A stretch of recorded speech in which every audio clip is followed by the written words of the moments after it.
El proceso de reparación de embrague comienza en el primer momento en el mostrador. Se ve cómo recibimos el embrague. Después, si está reparable, se manda a la limpieza. Una vez limpio, para poder trabajar con él y ver todos los defectos, se empieza a desarmar. Una vez que lo desarmás, le sacás todas las cosas que no sirven. Mayormente el 80% de las cosas no sirven. Pues llámese resorte, diafragma, arandelas de suplemento, arandelas preamortiguadas, resorte de preamortiguación de los centros.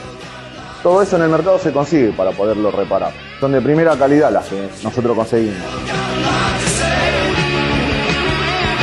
Se empieza a armar a la inversa, lo alineamos.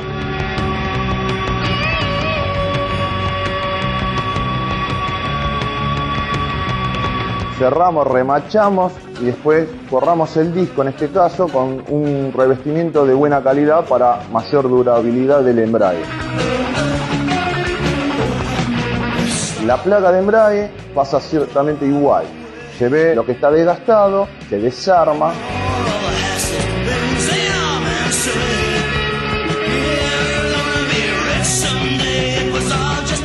Rectificamos la fundición, miramos que esté en la medida. Si no está en la medida, no la utilizamos porque si no traería problemas en el embrague.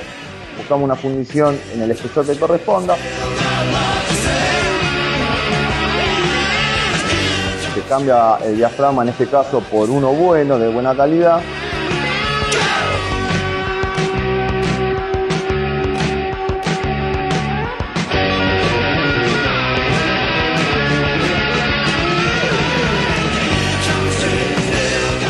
Se remacha, tenemos matrices especiales para remacharlo en la prensa.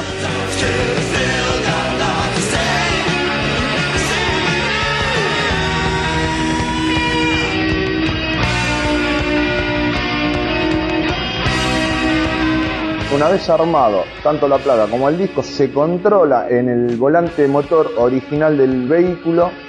Tenemos el dinamómetro donde nosotros vemos si despegan la cantidad de milímetros necesarios y le vuelve a controlar la dureza del diafragma. Una vez que está dentro de los límites que se puede trabajar, queda almacenado para dar el nuevo recambio al mecánico que lo necesite.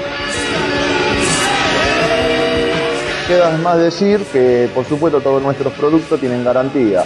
Por falla directa o indirecta nuestra, al momento se le reemplaza el embrague que llevó por otro con garantía.